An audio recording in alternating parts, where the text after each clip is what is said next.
अमरावतीच्या कृषी महोत्सवात एका शेतकऱ्यांच्या संतप्त आवाज सोशल मीडियावर प्रचंड व्हायरल होत आहेत। सरकारच्या आयात निर्यात धोरणापासून ते हमीभाव पीक आणि विमा योजनापर्यंत अनेक मुद्द्यांवर या शेतकऱ्याने सरकारवर हल्लाबोल केला आहे। कोण आहे हा शेतकरी, काय आहे त्याचा रोष? आम्हीच बसून राहिलो, तू सांग एकतरी उपाशी आहे काय? 60 कोटी होती तर आपली उपास पडे, एक अर्ध कोटी झोपेल होतं। एवढं आम्ही उत्पादन केलं। माय एकच म्हणणं आहे, आयात निर्यात धोरण मोकळं करा। तुम्हाला भिकही नाही मागत, आमच्या मालाला कुठे भाव आहे? पाकिस्तानात इका लागते का अफगाणिस्तानात इका लागते कांदे? एक जण सांगे माझ्या गावात साहेब म्हणे जागतिक मंदी आहे, मतलब ट्रम्प तुझ्या संग बोलत असते का रोजचा? तुलाच माहित आहे माझ्या इकडे मंदी आली का जागतिक मंदी? दादा माय असं म्हणणं आहे, एक भाषेत एक ऐकून मायन एक तुमच्या तज्ञाचं ठेवा, त्याला लोक मानन ते खरं। तुमच्या डोक्यानं होईन का सारं?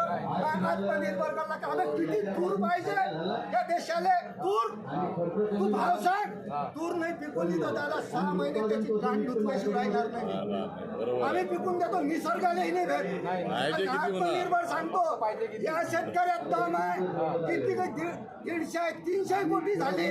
चॅलेंज सांगतो कृषी विभागाचे शास्त्रज्ञ, आमची मेहनत सकाळी पेरू 8 वाजता, 10 वाजता उगवण, 12 वाजता त्याला कलुशीन, 4 वाजता त्याला खुळून टाकू, 5 वाजता चक्कीत नेऊ आणि 6 वाजता जीव घालू। एकदम आहे शेतकरी। पण माय म्हणणं आहे, जो तो उठला बसला कलेक्टर आहे म्हणते ते शेतकऱ्याचा पोरगा आहे। तुझे जेवण आहे का त्याच्यावर? पण ज्याचं मरण, ज्याचं लग्न, ज्याचे शिक्षण जे शेतीवरच आहे तो शेतकरी। हे म्हणतात आणि लाख लाख पगार घेते ते शेत मालक होय। माझी व्याख्या आहे, आता करा। आता येते काय काजीनं? ते फार्मर आयडी म्हणून राहिले, काजीनं बसूचे शिली घालते काय काजीनं बुहारे सारे जोडा काहीतरी अशी शंका होऊन राहिली। फार्मर आयडी कायले बे आम्हाला पाहिजे? जनता बसली दादा, एवढं उत्पादन केलं का कॉलनीत कुत्रे पोया नाही खातो। अमूल्यन झालं आमच्या मालाचं। एक साधूही भेटला माझ्या गावात, अन्न हे पूर्ण ब्रह्म। काका म्हटलं 60 कोटी होती जेवायला नाही भेटे, ते आपली पूर्ण ब्रह्म आहे। आता म्हटलं असंच ब्रह्म झालं, जेवाले लोक येत नाही राजा बोलावले तर येत नाही लोक। हे असं साधं उदाहरण पाहिजे ना, त्याच्यात म्हणत हो 1 रुपया भिकारी नाही घेत। दादा लय मोठं थापड आहे ते शेतकऱ्याला। आम्ही 1 रुपयात विमा दिला। कोण्या शेतकऱ्याची मागणी आहे विम्याची सांग पहिले? भिकारी नाही घेतले का? ते जीप लगडाले पाहिजे कोकाट्या। तू वकील होता, त्याला वकिलाचा मंत्री करायला पाहिजे होतं। हा शेतकऱ्याचं लेण नाही समजत। दौरा व्हायचे त्याला धोरण विचारलं, वानमेरा कायले म्हणते, घुस कायले म्हणते, मामुजी काय न मारा लागते, तुझ्या धोरणानं होत्या। म्हणून देश आत्मनिर्भर आहे दादा। येईनं सांगा आमच्या देशाला इतके लाख टनाची गरज आहे, तूर आयात नाही करा। मग राहिली फुकट खायची संख्या आमची एकी नाही। तुम्हालाही सांगतो, अरे हमारे चुतिया नौका बनल जो माजर से दो कटेंगे तो कटेंगे, अरे हमारे में दम है, हम नहीं कटेंगे। हे फुसाळ गांडे कटन भोसूरचे, याच्या गांडीवर लटा खाई आमच्यात नाही आहे। हम गुरु गोविंदाचे शिष्य आहेत। 1.25 लाख से 1 लढाऊ, उसका नाम गुरु गोविंद पाला।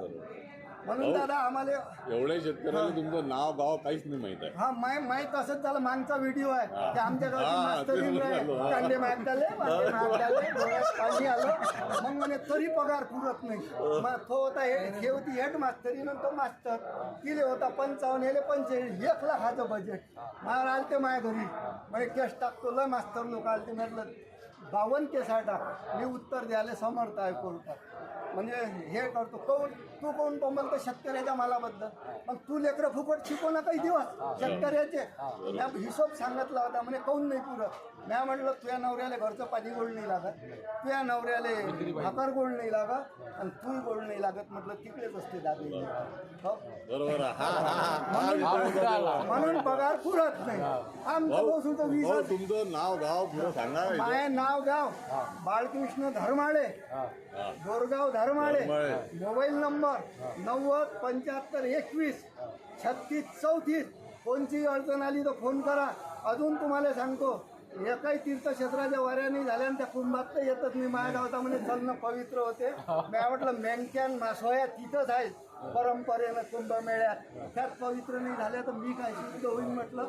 मी शुद्ध यानंच होईल. कोणाला डुबवायचं नाही, कोणासमोर खोटं बोलायचं नाही. किमान राष्ट्रसंत तुकडोजी महाराज म्हणते प्रामाणिकतेने करणे कामं हेच आहे आमचे विश्वनाम.